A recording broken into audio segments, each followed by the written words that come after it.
Welcome back to Voices in Health and Wellness. This is the podcast where we highlight the trailblazers, reimagining what true health looks like through functional care, lived experience, and systems-level insight. Today I'm joined by Dr Akil Taher, a remarkable physician, a septuagenarian athlete, marathoner, mountaineer, and a heart disease survivor who transformed his health and his mission after undergoing bypass surgery at the age of 61. Now he's a global advocate for lifestyle medicine and a powerful voice for the under-discussed Lp(a) test, which offers critical insights into inherited cardiovascular disease. So with that, I'd like to welcome you to the show, Akil, and thank you very much for joining us. Thank you, Andrew, for having me. So I wonder if you would mind just sharing a little bit about your journey in terms of how you've ended up doing what you currently do, and perhaps talk us a little bit about what happened after your surgery and how it changed the way that you think about medicine. Before that, Andrew, let me just say that I wear three different hats.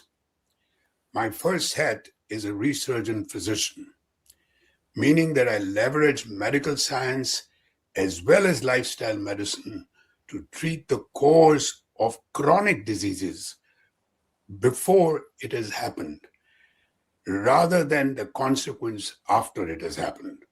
That's my first hat. My second hat is I'm a heart disease survivor. So I've been in their shoes and I know exactly what they're going through. So to speak, I'm on both sides of the stethoscope, as a doctor and as a patient. And finally, as you pointed out, I'm a septuagenarian athlete.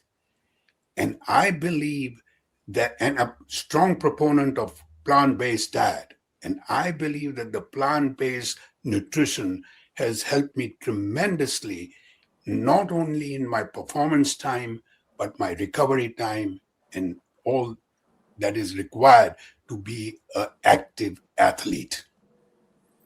Well, thank you very much for that context. I think it's highly relevant for what we're talking about today, but I like the fact you've been on both sides of the stethoscope. It really adds richness to the conversation because you really understand the patient perspective. But perhaps you can tell us a little bit more about your journey. Okay. So what happened is I moved to the United States rather late, in my 40s. So I had a lot of catching up to do. And so to speak, to achieve that American dream. And so I worked hard, long hours, paying very little attention to my health, my family, and my friends. So besides that, I did not realize that I spent a better part of my adult life indulging into rich, unhealthy foods. So at one time I was called a seafood eater, SEE, because I ate everything at sight. And trust me, those were the days when the pharmaceutical companies took you out. I'm not ashamed to say that. But that was what I did. If I did not work hard enough, then, or eat what I was doing, then I would lie on the couch for hours together, and I had no understanding or meaning of what was exercise. Especially, Andrew, people, Indians, the first generation, they really came around here without knowing what exercise was. It's different now for my children, my grandchildren. That's different. But we did not know exercise. And I would lie on the couch. Possibly, I stand corrected, I did exercise my eye muscles watching runners in the park, or my hand muscles holding the remote to change the TV channels. And besides that, till the age of 61, I created my own unhealthy lifestyle. And so I was drawn to these foods. It became a kind of an addiction. So I had to have these foods to get my daily high. And so, in addition to facing I faced a lot of unfavorable genetics. This last year, I came to know that I have a high Lp(a), lipoprotein A. I also have a Wolff-Parkinson-White syndrome. To your listeners, it may sound like a horror movie, but it's, of course, a conduction defect. an accessory pathway that can lead to heartbeats, rapid heartbeats. And so my family history is also very challenging. My mother and sister died of heart disease at a young age of 63. And my brother succumbed to stroke at the age of 52. And the last living brother that I have now, all my family is gone, has pulmonary fibrosis. So I was, in a way, there was a dichotomy of my understanding. I thought, who cares? I have a bad genetics. I'm going to die anyway. Let me lead the life I'm leading. But in the back of my mind, I said, whatever it is. So again, I had a type A personality, Andrew, in a way that it was either my way or the highway. And that created a lot of stress too. All these things created a tremendous amount of stress that I could not handle. And so at a young age of 54, partly because of the LPA, partly because of my lifestyle, heart disease came knocking at that age. And I wasn't surprised. But I was scared because I'd lost control. And that was my forte, control. So I thought that I could handle this, but I could not. I thought medical science will get me through. But all they did was say you need stents. So coming to think of it right now, when they put in stents, my plaques were 98 to 99%. And they were so hard that they had to use a razor tip blade to shave the plaques. And in the process, I got a cardiac arrest. So they had to shock me, for the listeners, they had to shock me to get my heart beating again. Now with this, probably people are thinking my family thought I would change my lifestyle. But I did not. I continued my erratic lifestyle the way I did.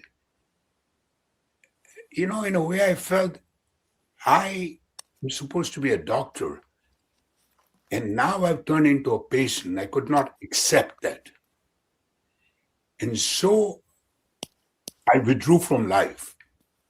And I became severely depressed, sitting for long hours, looking vacantly, sobbing, throwing things around to cover up the anger and the grief I felt. And all this kind of went on for a period of 5 years. And people don't realize this, that sometimes after having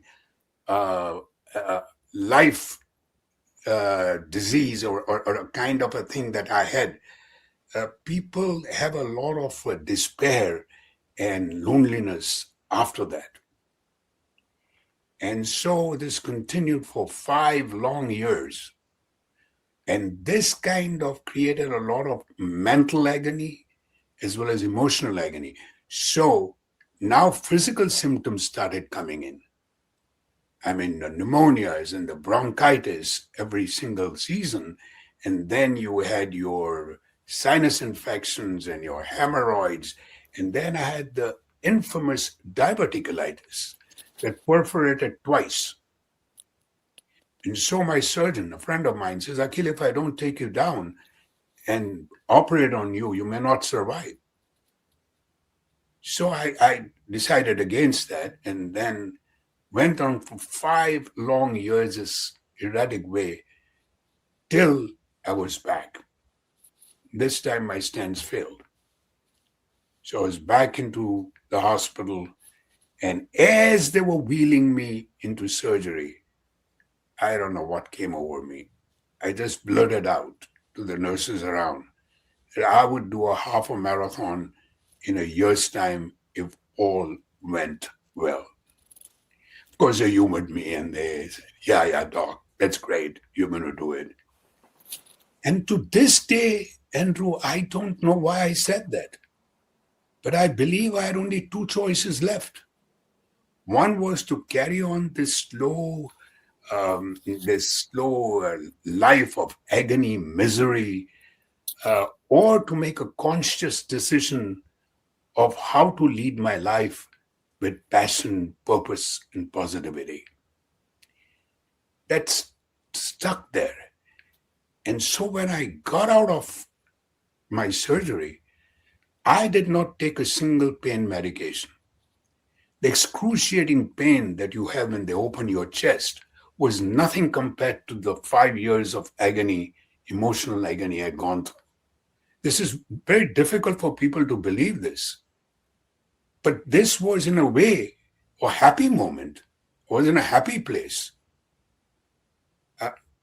And so I was on the treadmill on the third day. So I went on and I had promised the nurses, so I took up running. And to me, this is a word that I coined, that running to me became meditation in motion. I don't like running with people. I like running alone. And so the guy was not even done half a kilometer in his life. So I had to walk. I had to learn like how babies learn how to walk, and then to jog and to run. And so in 7 months' time, now I changed my diet too, but a herbivore diet. I did have chicken and all that. But I started eating better. I started exercising. I started meditation, yoga.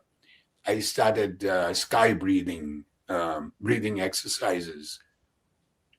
And so in 7 months, my wife and I went to Nashville in Tennessee.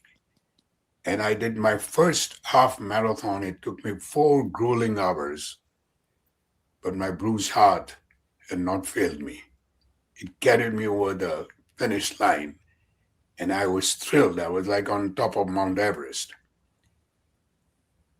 And then, sometimes people don't understand this, that I must be having symptoms in my 25s and 30s, not realizing it. Because of that LP little a, there must be some kind of atherosclerosis that did not allow me to do what other people did. When I came to America, my sister-in-law, my brother, they would all be jogging in the park, and I would be walking behind and wondering what is going on. So it's like a blind person when you give him eyesight. He says, "Oh my God, this tree looks lovely." We don't look at trees. So to me, it was like, boy, this is something great. Physically, they transformed me. The emotional, mental transformation came on later on.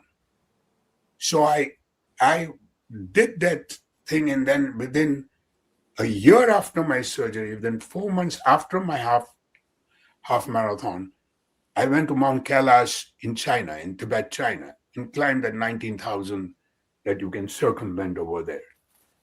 And I was great. I mean, they asked me, they said, "What are you doing? It's only 1 year. Where is a doctor's certificate and a cardiologist and this and that?"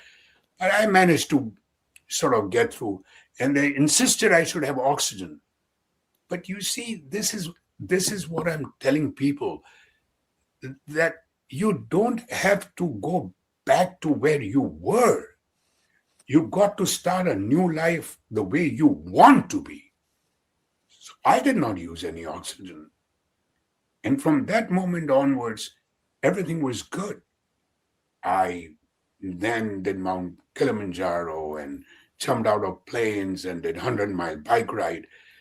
To bring an important point over here, I did 200-mile bike rides. The first I did on a carnivore diet, herbivore. And it took me 5 days after the 100-mile bike ride to recuperate. When I did it on a whole food, plant-based diet, and Andrew, I'm not joking, this is the truth. I went on a bike ride in gale force winds, extremely low temperatures. In fact, they cut off a part of it. It took us 9 long hours to finish the 100-mile bike ride. And my town is 6 hours away. So we went, had a nice plant-based diet, and I told my partner trainer, let's go back to my small town, Gadsden in Alabama. And we drove 6 hours over to Gadsden. In between, I get a call from my clinic. Hey, doc, we don't have a doctor working on Sunday tomorrow. Can you come in? I went in. And I did my 10-hour shift after that without batting an eye. This was on a plant-based, a whole food plant-based diet. People say you require animal protein, and no, you don't. No, you don't. You get enough protein in your plant-based diet. So here is a story that I did all these things, but Andrew, I still at times my diverticulitis would flare up. Still get sinus congestions. And I started looking into things. How can I heal the body without solely relying on medicines or invasive surgery? So I started talking to my colleagues, Neil Bernard and Esselstyn and others, looking at scientific journals, plant-based journals. And the more I read, the more I realized there was something here. And that is when I came across the 6 pillars of lifestyle medicine. Most important being nutrition, which is a cornerstone, complemented by exercise, sleep, handling of stress, avoiding substance abuse, and having a robust social support. And when I started this, I started doing each chapter and learning about each pillar. And so I made it a point that when I give my talks, like I'm going to Sedona now, and then I'm going to Chicago, I talk about the 6 pillars. I take one pillar and talk to people about sleep. I take one pillar about exercise and kinesiology and talk about that.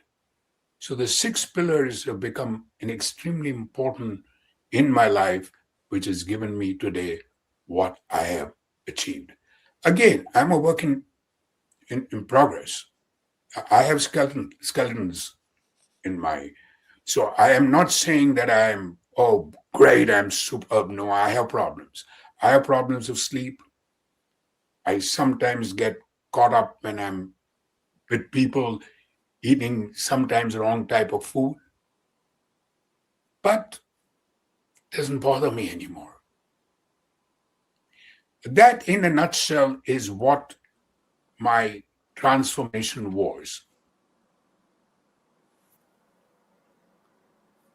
Thank you. What an inspiring and quite extraordinary story in how you turn those health challenges to really propel yourself into new heights of personal health. Quite remarkable. I'm really quite inspired. So now you're speaking, you're writing, and you're advocating on heart health and lifestyle change, and you talked about your 6 pillars and the talks that you do. If you could distill it down, what's the core message that you're trying to get across to people? See, as an author and a heart-healthy speaker, I'm trying to spread the message of living a heart-healthy lifestyle, backed by evidence and science, and driven by my personal experience as a recovered heart patient. As a research physician, I'm trying to treat the chronic diseases.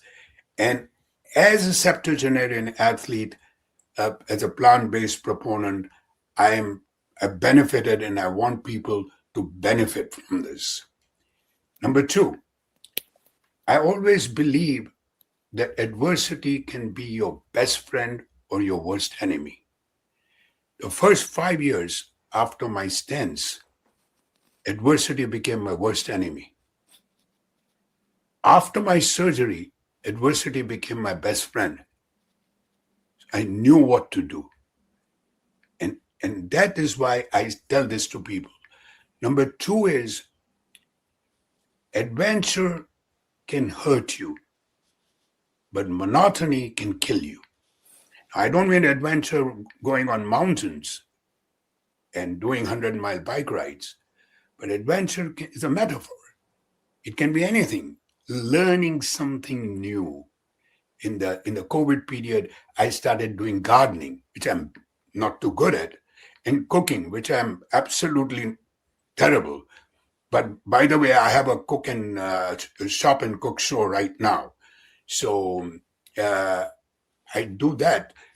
And so to me, it is so important that you can do certain things like learning how to play chess or mahjong, or something that does not become monotony, because monotony leads to static this thing, and then you start getting depressed and you don't know what to do, especially in old age. And finally, I tell people that age is not a limiting factor in changing anyone's lifestyle. It's not a limiting factor. And finally, I would like to say that in a way, to my patients, older patients, I say you cannot go back and change the beginning. But you can start where you are and change the ending. So do not let your past dictate your future. I've done it at the age of 61. A lot of people have done it earlier. A lot of people have done it at the age of 70 and 80. Olga Kotelko, I don't know if you've heard of her, a tremendous lady who got some 70 gold medals at the age of 90. So age is not a limiting factor.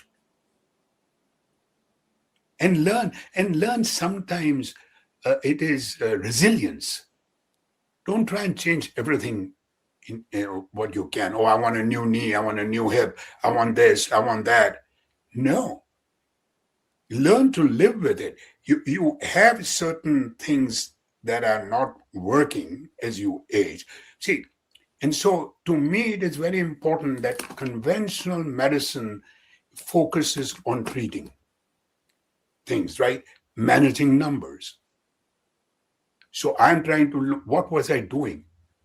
I was managing numbers, blood sugar, cholesterol numbers, hemoglobin A1C, pushing pills and procedures. For hypertension, I would give antihypertensive, insomnia, sleep aids.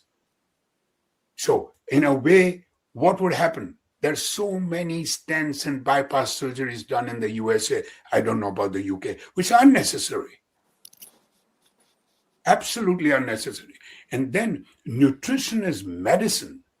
Of course, we don't emphasize in training.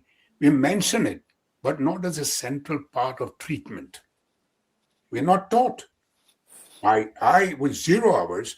My son, who's a doctor here in Atlanta, 5 hours in 4 years. And now it is mandatory to have 20 hours. But what is 20 hours? And so we also, as conventional medicine, we overemphasize on genetics. That is 10 to 20% of your health outcome. And that too can be changed by epigenetics, which is the expression of the genes. And finally, if in a way, if you look at it, age, we always feel that age is something inevitable, that chronic disease is an inevitable part of aging. We believe that. And what conventional medicine has done, increased your lifespan, but not your health span. So in America, I can tell you, I don't know about other countries, America, most of the people, the last 20 years of their lives are miserable. But that is what I'm trying to get at. That people have to die. Everybody has to die. I have to die, but I don't want it to be my fault.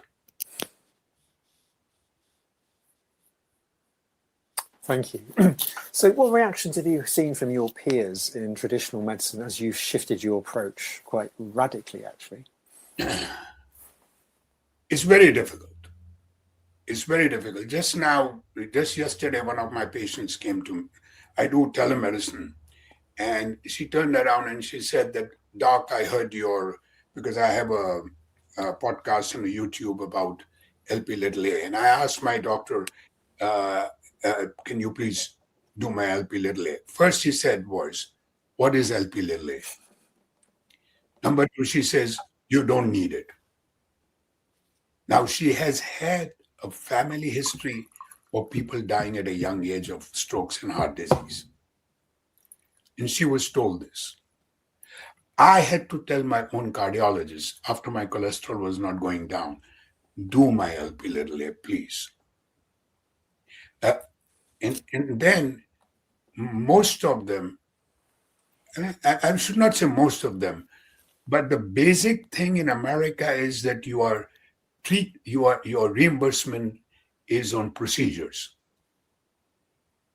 on treating the disease.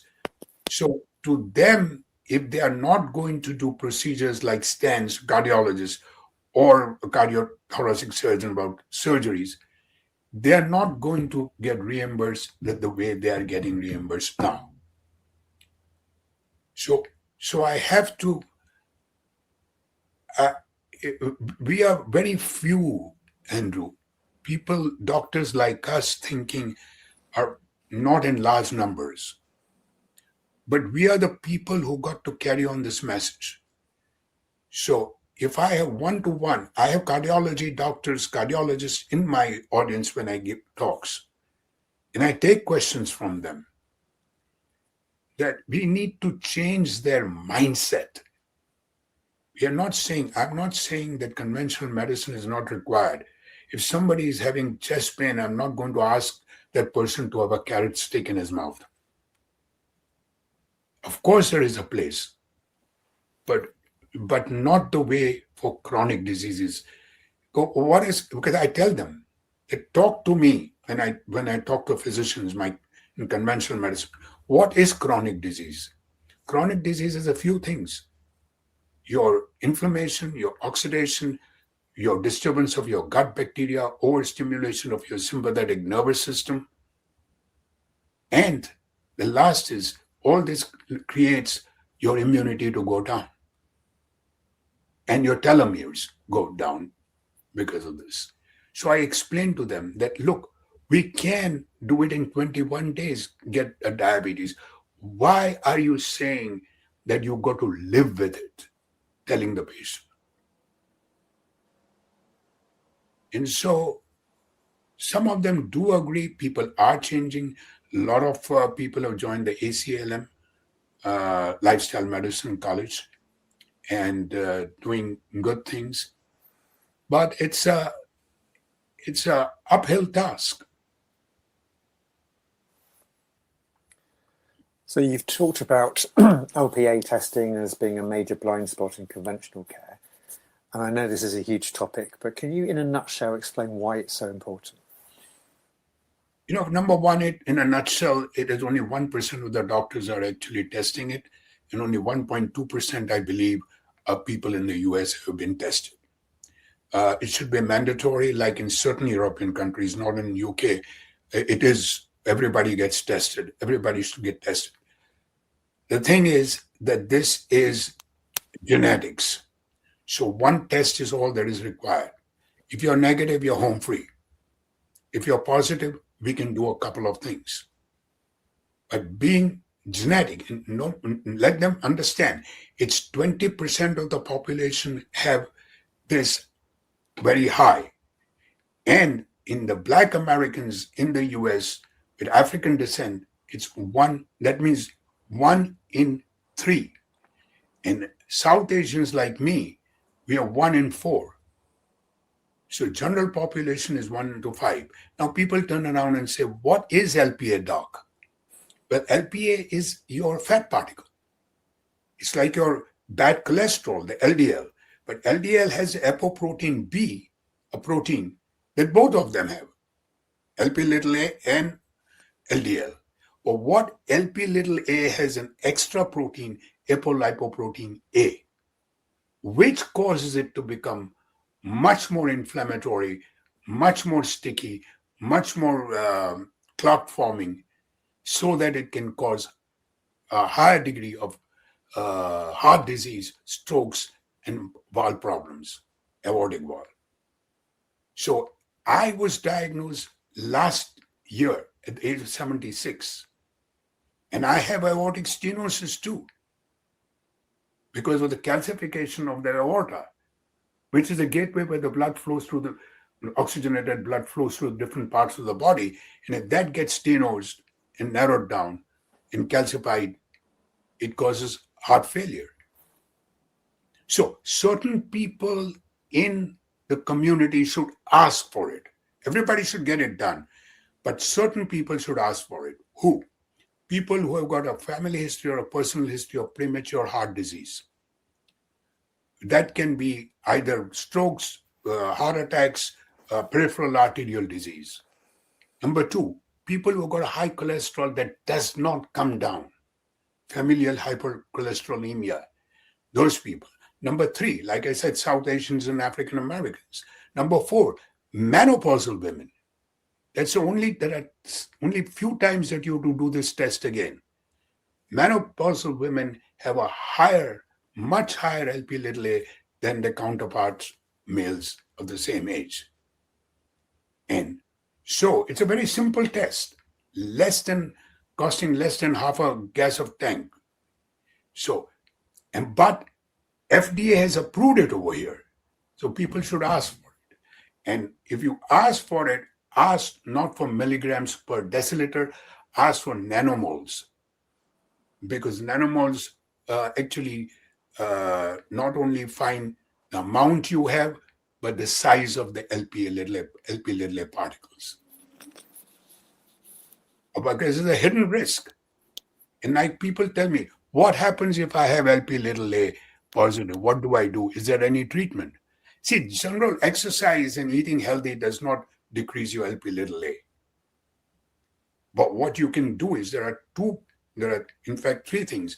Apophyresis is one treatment, which is extremely expensive, and it is like your kidney dialysis. That's the only treatment FDA approves. But you also have your CSK9 inhibitors, the Repatha. Those ones can reduce it by 20 to 30%. But our FDA does not approve it. It is only approved for people who got very high LDLs that do not come down. So in a way, if you got high LP little a, luckier to be also having high LDL, because then you can get CSK9 inhibitors so that you can get your LDL down and LPA down. That's what happened to me. I had high cholesterol and a high LP little a. And finally, it can come to people who have normal cholesterol. They cannot get the Repatha shots, the cholesterol bursting shots, that bring down cholesterol. That's number two. And your only other thing is to wait for their new drugs which are coming out. And they should be coming out in 2026 ending or 2027 by Novartis, Eli Lilly, and there's one other company, I don't remember the name. They're coming out with drugs which can lower LP little a by 98%. But whether it translates into less heart attacks and strokes, that is what we are waiting for. So all you have to do is LPA. And for people who don't remember, because a layperson will say, oh, I forgot what the doc said, LPA. So I always tell people, let's please ask LPA. So let's please ask. Ask who?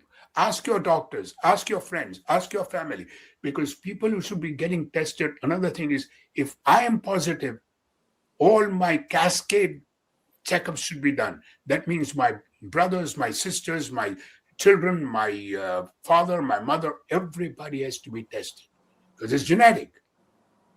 Now, I was positive. My son is positive, but very little on the cusp. My daughter is extremely positive. So all you have to do is ask people, keep asking. I say, go out, if you're walking on the road, tap a guy and say, have you got your LP little done? To that extent, because then you can wait for the new drugs. And what you can do in the meantime is to be more aggressive of the other factors that can cause a heart disease. Meaning your cholesterol levels should be checked, your exercise, your meditation, your sleep levels, all the 6 pillars of lifestyle medicine should be more aggressive because this is an independent risk factor. So LP little a is a must for everyone at least once. And why is it not being done? Because we have never taught in medicine, we are not aware of it. It was not something that we were taught in medical schools. And number 2 is because we don't have a specific drug now to treat it. Doctors are not, doctors say it's not actionable. And then you find that it is not in the cholesterol panel, the regular cholesterol panel. What doctors do, they write cholesterol panel, but they don't remember LP little a. So they don't write for it. So it is incumbent upon patients to ask their doctors. Got it. So do you think we're making progress in preventative cardiology, or are we still too reliant on medication-first approaches? I beg your pardon, come again, please. I'm saying, do you think we're making progress in preventative cardiology, or are we still too reliant on medications? I think we are too reliant on medications because of the pressure with the pharmaceutical companies.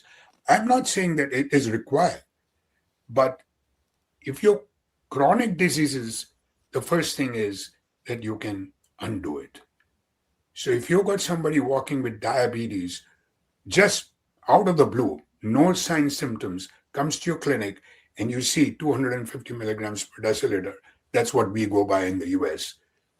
And so you immediately say, oh, my God, you got to be on this, and this medication and that medication, and come back and see me in 3 months, and please exercise and reduce your weight. That's all we say. So I think we are required, medications are required in certain conditions, but we are overprescribing. Thank you. So thinking about the 3 hats that you wear, what would you say is going particularly well for you right now across those 3 different hats? In terms of the lifestyle medicine, the sporting accolades, and also the speaking and the research? I think the accolades is not important.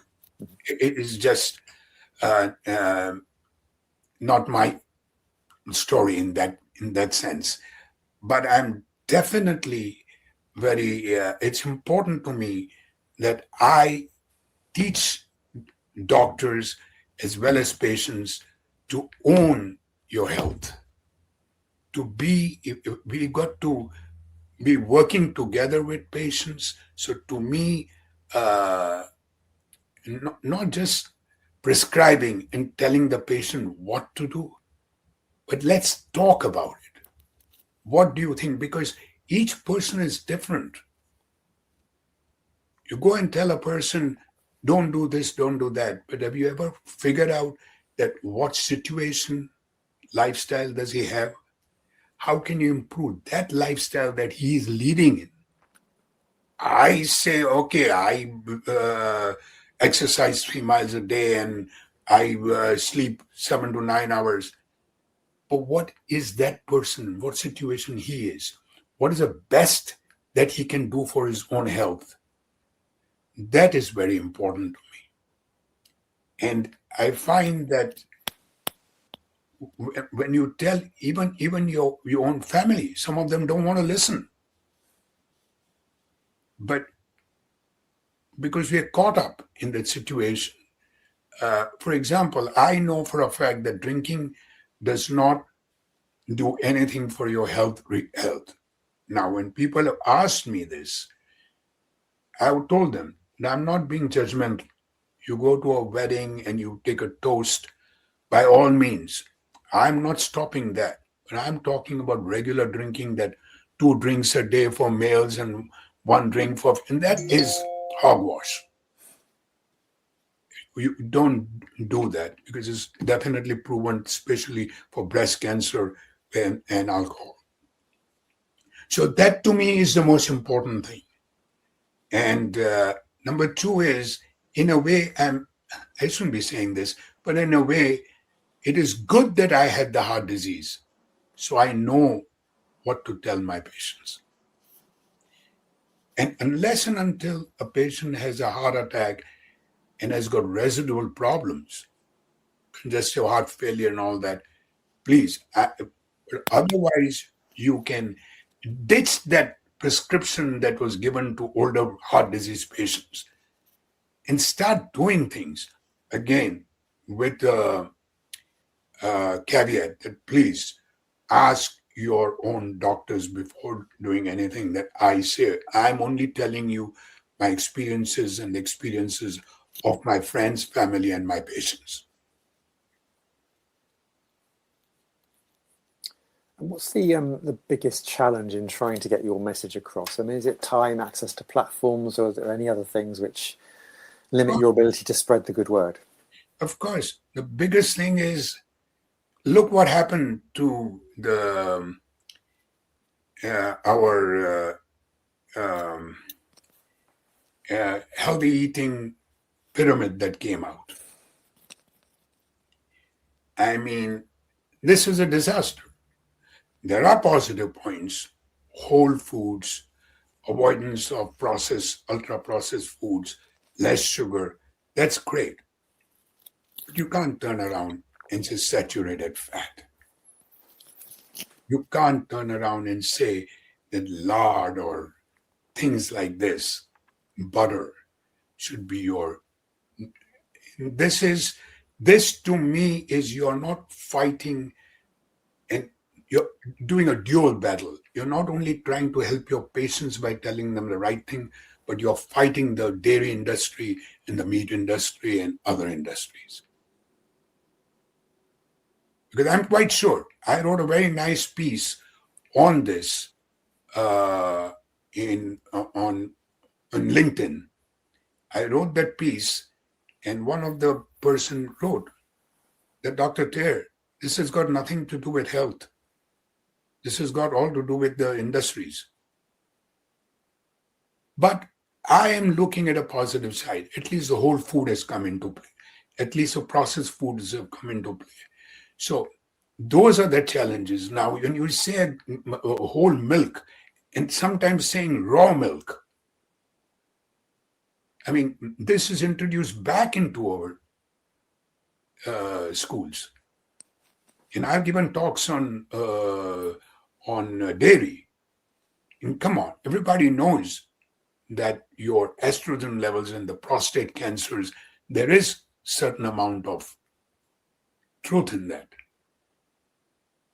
And you got your proteins, casein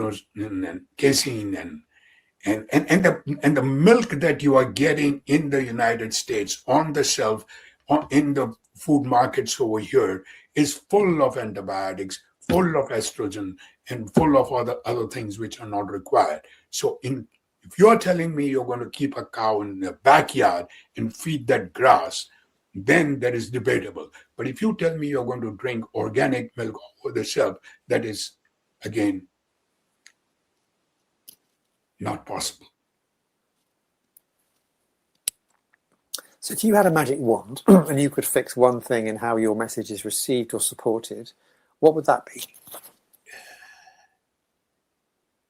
I think, people should, each one should try to figure out what is the best way, after listening to your talks, my talks, other people's plant-based or others who come to your show is, what is it that I can do to help myself in the given circumstances that I'm in? But everybody has a different issue to it, So I just think, follow the 6 pillars. And then the 7th pillar is laugh loud, live large, and enjoy yourself. Great advice. So is there do you have a team behind you? Because obviously you do a lot. You, with your lifestyle medicine, your speaking, your engagements, and then you obviously spend a lot of time in your sports and your exercise. Do you have a team behind you to help you coordinate speaking and content and media? No, I only have my marketing director. She's the only person. I do, once a month, I do talks on chronic disease. Once a month, I do shop and cook with the doc. Now, here is a funny part of the whole thing, is that I am miserable at actually taking things. This turns out okay, but the way I do it, because I'm not a gourmet food or gourmet cook. It's just everyday food. And I'm showing my behind, and I'm dropping the forks, and I'm doing everything which I'm not. And so that is another show that is already I've done for the last 4 or 5 months. I've started Walk with the Doc, which is all over the country. You all have it in UK, Walk with a Doc. I do that second Saturday every month, and I do it with another doctor. So what we do is we take a group of people, first 5 to 7 minutes, we give a health topic, and then we walk for about 2 miles or so. And so we do Walk with the Doc. My book has come out in the last 3 years, doing very well, Open Heart. And I just yesterday got it, the first chapter translated into Chinese, Hindi, and I don't remember the third language. And so that is another project of mine now, because you have 1.3 billion people in India, 1.4 and 1.2 in China. If I can translate this book into those languages and send it out, that would be great. And finally, I go on my speaking tours. Anything that I make, Andrew, goes towards charity. Book sales, I don't monetize. I did come to London last year and gave a talk to general public over there. If you ever want me to come and you have a group of people, I will be very happy to do it. Thank you. And we'll also promote your book on the bio page for the podcast. Anything we can do to help get it out, get the message out there. So what's next for you? I mean, do you have any particular plans for the next 6 to 12 months? Is it more of the same, or have you got any projects or platforms you're excited about? Good you asked that. I have my script written of my book to be made into a docudrama. And I'm looking forward to people who would be interested in taking it to the next level. So that is, after this, I'm going to be with my marketing director and the person who has written the script. I'm going to be with them to see where we are at this point in time. So if you know anybody who would be interested, in fact, what I'll do is I will give your email address to my marketing director. She'll be able to give you more things about it than I'm doing right now. Thank you. And like I said, anything we can do to help promote, I'm very, very happy to do that. Yeah. So on that note, Akil, I would really like to thank you for this conversation, this podcast appearance. It's been absolutely fantastic. I think your story and voice are exactly what people need to hear as we shift the health conversation from crisis management to prevention and vitality.